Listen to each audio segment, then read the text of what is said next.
Hey BulbaTube fans, if you just came from Proto Mario's channel, great, stay put and we will get right to it. If you have no idea what I'm talking about, take this escape rope, head over to Proto's channel and catch the first half of this video. And if you're here to stay, take it away, Proto.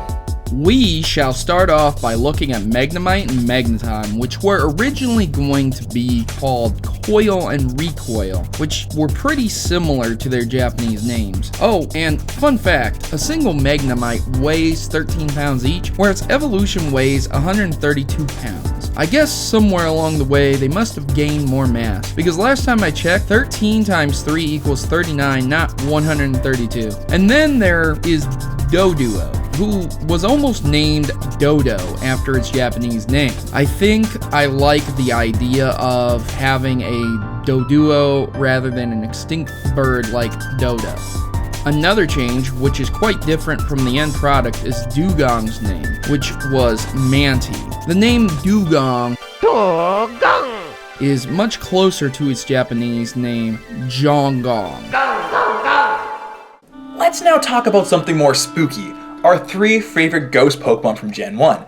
Ghastly, Haunter, and Gengar. Well, actually, they're the only ghost Pokemon from Gen 1, but anyways.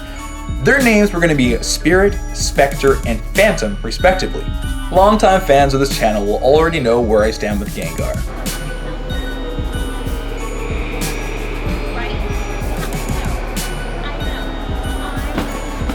Gengar!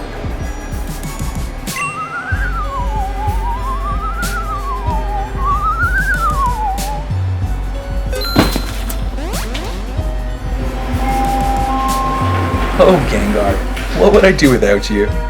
And speaking of creepers of the night, Drowsy was almost going to be called Sleeper. That is probably one of the more creepier names I've ever heard. Cubone's originally intended name complements the sorrow of this Pokemon. Its name was going to be Orphan, and its mother Marowak was going to be called Guardia. Damn it.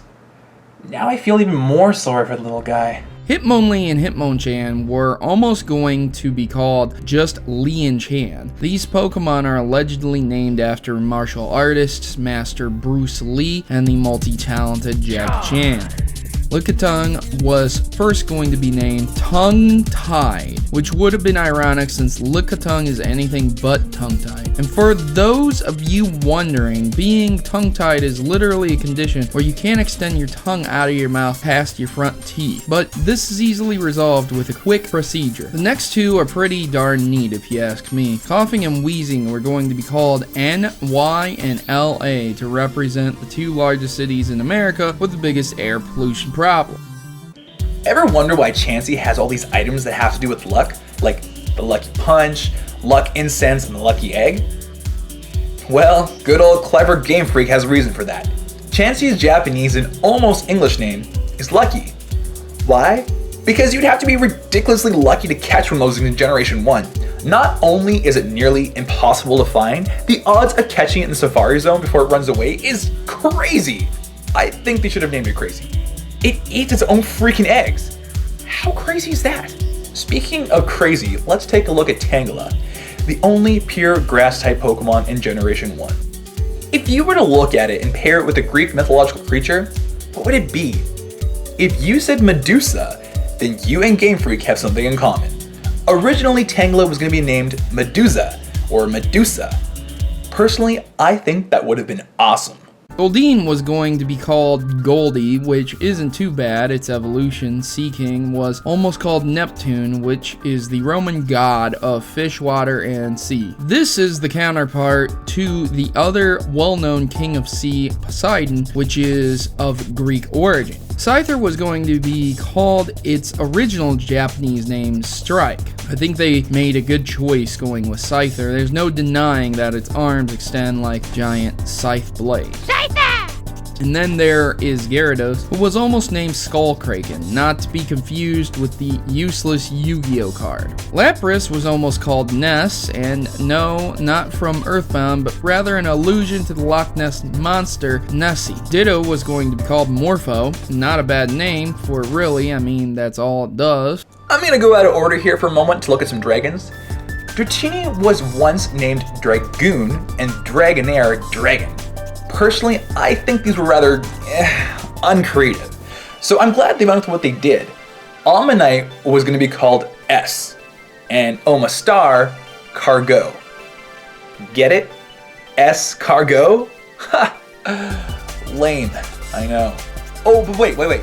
There's more. Kabuto was originally called At, and Kabutops, Lantis. See it? Atlantis. So funny that they decided to leave it out. Indefinitely. Oh, thank Helix they did.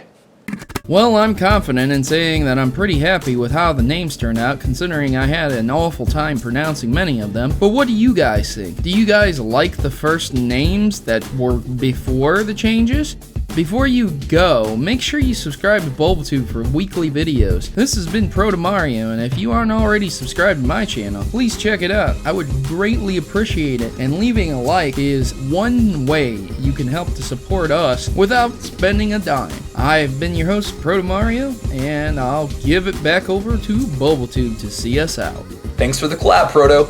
Can we just take a moment to appreciate how awesome this music is? Please go check out Klaus. He remixed all this music for me, and he is phenomenal.